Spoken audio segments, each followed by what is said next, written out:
People are disappearing in national parks and forests all over North America, often under bizarre circumstances. In some cases, someone will be looking directly at a friend or loved one, blink and poof, they're gone. No smoke bombs, no magician, just gone. Other times people reappear in places they couldn't possibly have reached unless they borrowed teleportation tech from Starfleet. One man, former detective Larry McGee, noticed thousands of these cases piling up like unattended gym socks. Strangely, nobody seemed interested in figuring out why people were playing hide-and-seek with existence. So, Larry took it upon himself to investigate and compiled his findings. Today, we'll look at 3 of these cases. Here are the stories of campers who set out to reconnect with nature but instead became one with the missing persons registry. If you're a fan of the strange, dark, and mysterious, then keep listening.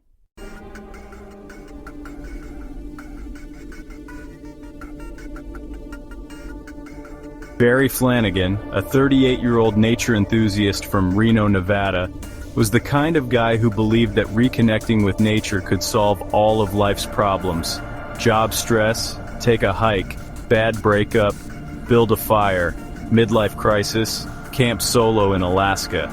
He figured that 3 weeks alone in the untamed wilderness of Shadow Pines National Park would not only help him find himself, but maybe even earn him bragging rights at the next office happy hour. Shadow Pines, for its part, was the kind of place that gave even seasoned adventurers pause. Towering black spruce trees blocked out the sun, and mist often clung to the ground like a malevolent fog machine.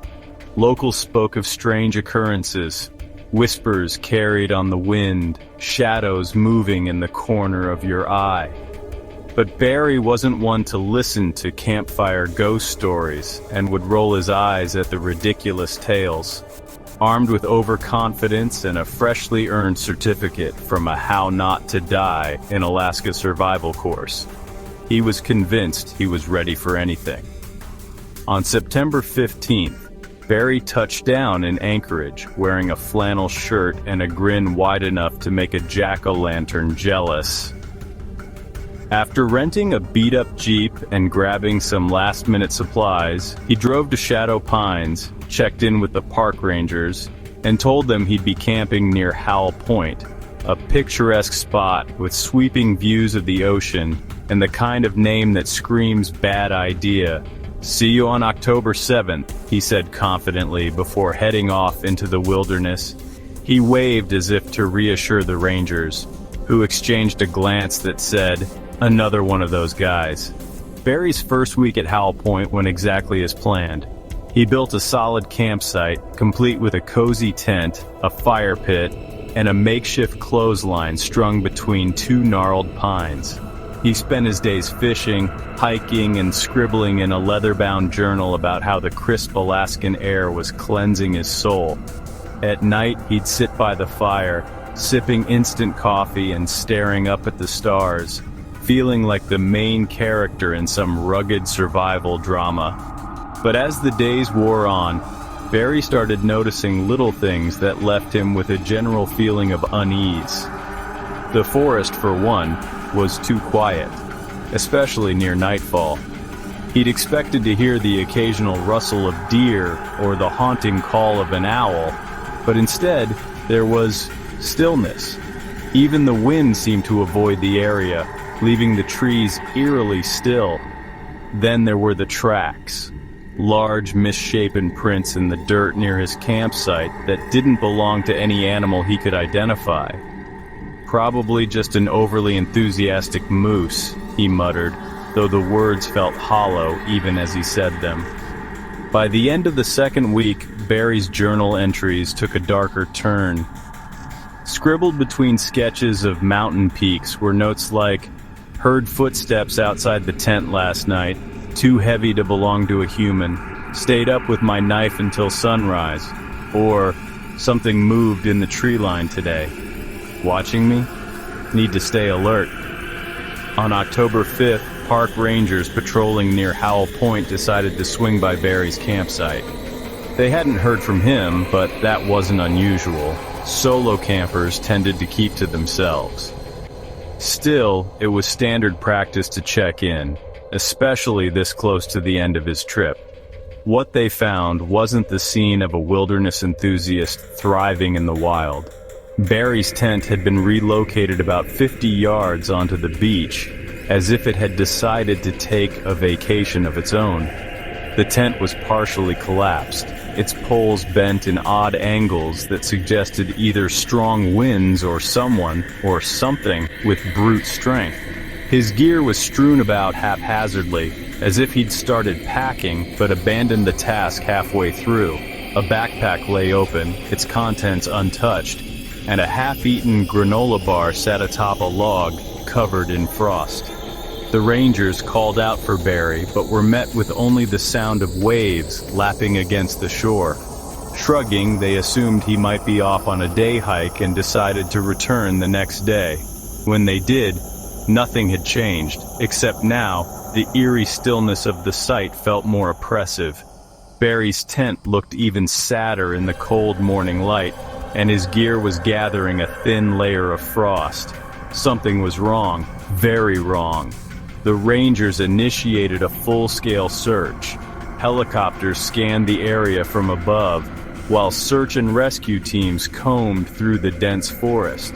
Dogs were brought in, but even the most seasoned bloodhounds refused to approach certain parts of the woods, whining and pulling their handlers back towards safety. The search party shouted Barry's name into the wilderness, their voices swallowed by the oppressive silence. Days later, searchers found Barry's boots and hat in a gully about half a mile from his campsite. The boots were neatly side by side, as if he'd taken them off deliberately, but there were no footprints leading away from them. No blood, no sign of a struggle, just nothing. Theories began to circulate. Some speculated Barry had gotten disoriented, wandered off, and succumbed to the elements. Others whispered about wild animals or even foul play. But none of these theories explained the strange details. The untouched food, the lack of tracks, the way his campsite seemed almost staged. And then there were the stories. The ones locals told about shadow pines. About how people sometimes went into the woods and never came back. Barry Flanigan was never found. His disappearance remains one of the most baffling cases in the history of Shadow Pines National Park. Some say he fell victim to a freak accident, while others believe he encountered something far more sinister.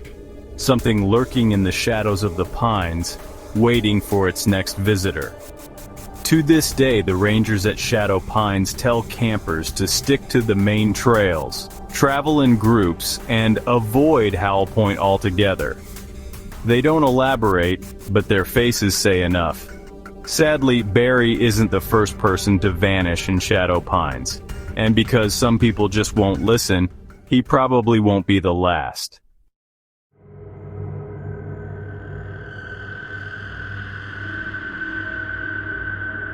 Dave Smythe, a 34-year-old camping enthusiast from Portland, Oregon, wasn't your average outdoorsman. He was the kind of guy who could start a fire with a wet match, quote, survival manuals like scripture, and make jerky out of pretty much anything. To his friends, he was a legend. To his mother, he was a constant source of anxiety. One of these days, "You're going to pitch your tent in the wrong spot and wind up on the news," she'd warned him countless times. Dave always laughed her off. After all, what could go wrong when you were armed with skills, a trusty knife, and an ego the size of Mount Hood? In May 2012, Dave decided to push his limits with a solo camping trip to Foggy Peaks National Park in Montana, a place so isolated it made hermits look social. The park was a rugged expanse of dense forests, jagged cliffs, and valleys so deep they seemed to echo your thoughts back at you. Its name wasn't just for show. Thick, ghostly fog rolled in without warning, swallowing trails and turning even the bravest hikers into lost, panicked messes. Naturally, this made it irresistible to Dave. Before setting off, Dave told his friends he'd be back in 2 weeks and left them with a detailed itinerary. "Just in case you need to rescue me, he joked, though everyone knew he'd rather die than admit he needed help. Dave arrived at Foggy Peaks on May 10th, armed with a state-of-the-art camping setup, enough supplies to survive a zombie apocalypse, and an empty journal he planned to fill with profound thoughts about nature and his place in the universe. He pitched his tent in a secluded clearing near Shadow Creek, a spot so picturesque it could have been a postcard, if postcards also came with an ominous vibe that whispered, "You shouldn't be here." The first few days went smoothly. Dave hiked, fished, and wrote long-winded journal entries about the beauty of solitude. He even attempted some bushcraft projects, like building a makeshift shelter, which promptly collapsed on him. Undeterred, he laughed it off, noting in his journal, "Shelter 1, Dave 0. But as the days wore on, the wilderness began to feel less like a retreat and more like a test. The nights were unnervingly quiet, save for the occasional snap of a branch or rustle of leaves. The fog seemed to thicken unnaturally, creeping closer to his campsite as if it had a mind of its own. And then there was the smell, an occasional faint whiff of something metallic and sour that made the hairs on his neck stand on end. In his journal, Dave wrote about hearing strange sounds outside his tent at night, soft shuffling, heavy breathing, and once what he swore was a low growl. He chalked it up to a bear or maybe his overactive imagination, but the unease lingered, gnawing at him like a mosquito bite he couldn't scratch. On July 15th, 2 months after Dave's planned return date, park rangers patrolling the area stumbled upon his campsite. At first glance, it looked like a typical abandoned setup. A collapsed tent, gear scattered about, and a campfire pit filled with cold ashes. But something about the scene felt off. For starters, the tent looked as if it had been flattened from the inside, its poles snapped and fabric torn in jagged lines. Inside, they found all of Dave's belongings neatly packed. A stove, untouched food, a water bottle half full, and his boots. The only thing missing was Dave and his knife, though the empty sheath lay ominously near the tent entrance. There were no signs of a struggle, no blood, no footprints, no claw marks. Even more bizarrely, the animals of Foggy Peaks, notorious scavengers, had ignored the tent's contents. The food remained untouched, as if some unspoken rule had been established. Leave this place alone. The Rangers launched a search and rescue operation complete with helicopters, search dogs, and volunteers. But despite their efforts, there was no trace of Dave. The dogs, typically relentless trackers, refused to go near the campsite, whining and pulling at their leashes like toddlers being dragged to the dentist. Theories about Dave's fate began to circulate. Some speculated he'd been attacked by a bear or mountain lion, though the lack of evidence didn't support this. Others suggested he'd gotten spooked and fled into the wilderness, only to succumb to the elements. But that didn't explain the missing knife or the eerie state of his tent. Then there were the wilder theories, ones that whispered of interdimensional portals, alien abductions, or ancient spirits lurking in Foggy Peaks.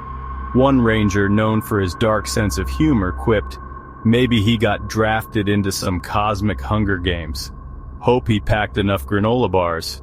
Dave's disappearance remains one of the most baffling mysteries in Foggy Peaks National Park. His journal, recovered from the campsite, offered little insight. The last entry read simply, "Heard it again last night, closer this time, taking the knife with me, just in case." Visitors to the park now speak in hushed tones about Dave Smythe, the man who vanished without a trace. Some claim to have seen shadowy figures in the fog, or heard faint whispers when the wind blows just right.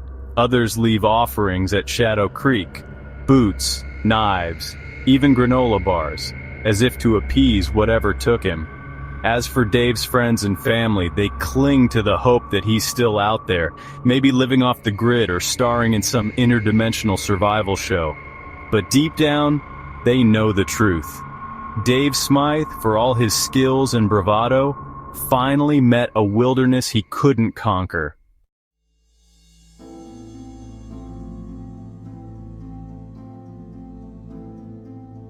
In 1980, Steve Dumfrey was a 20-year-old college student with more bravado than brains. The kind of guy who thought safety precautions were for people who didn't know how to live a little.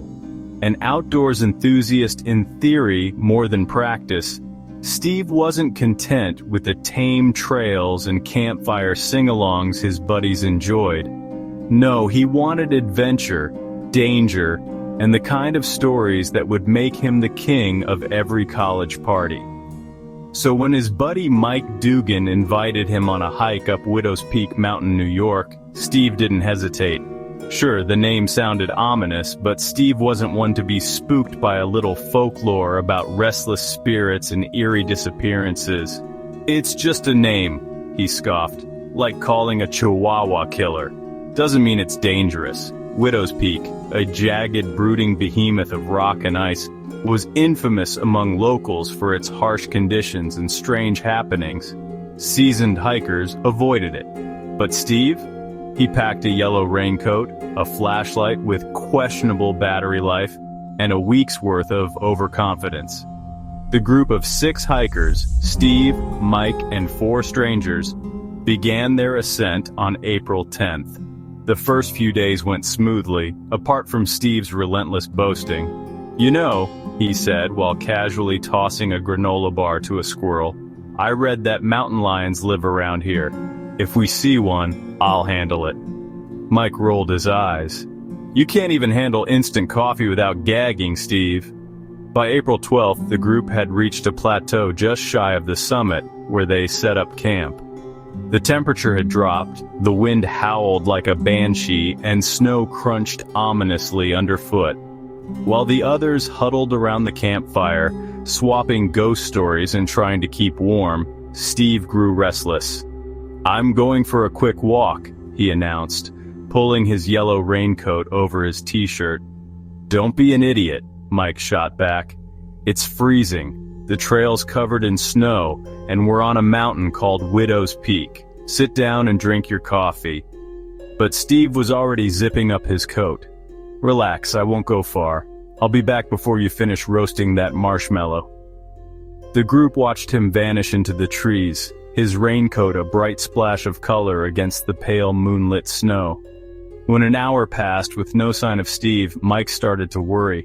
He probably got lost or distracted by his own reflection in an icicle, he joked, though his voice was strained.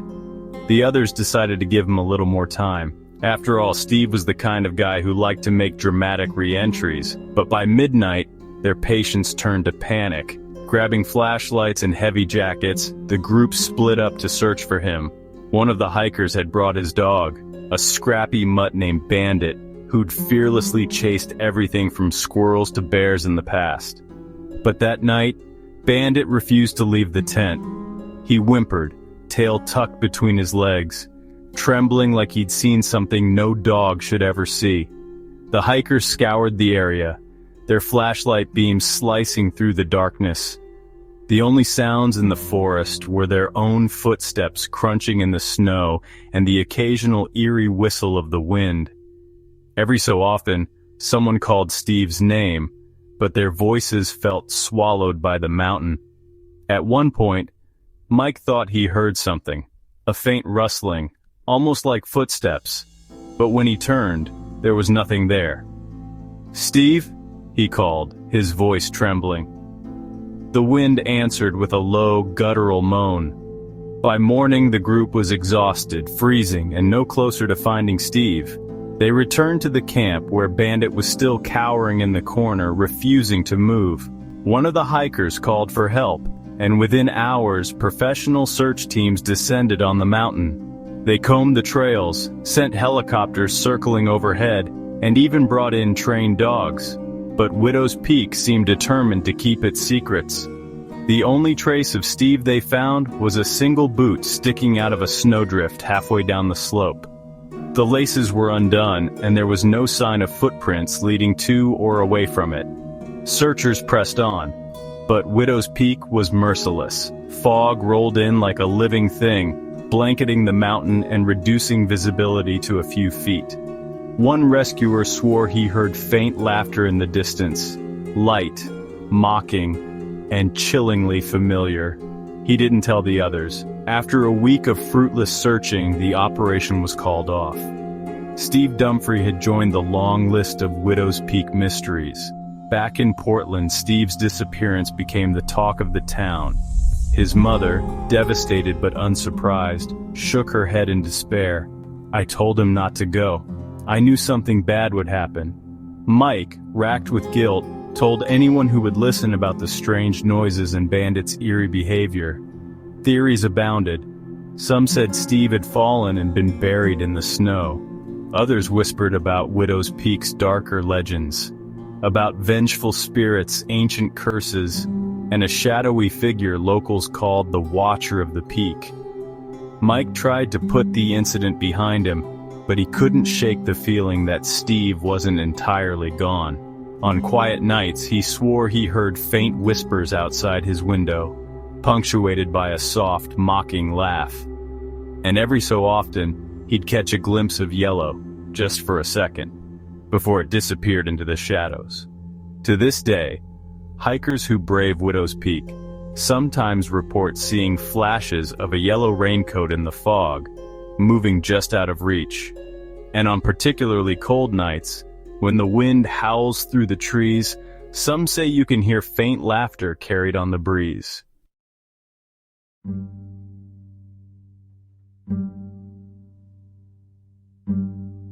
So what happened to these three unlucky campers? Aliens, interdimensional portals, sentient bears with a grudge? We may never know, but one thing's certain: nature doesn't just call. It sometimes calls collect, and you don't live to tell the tale.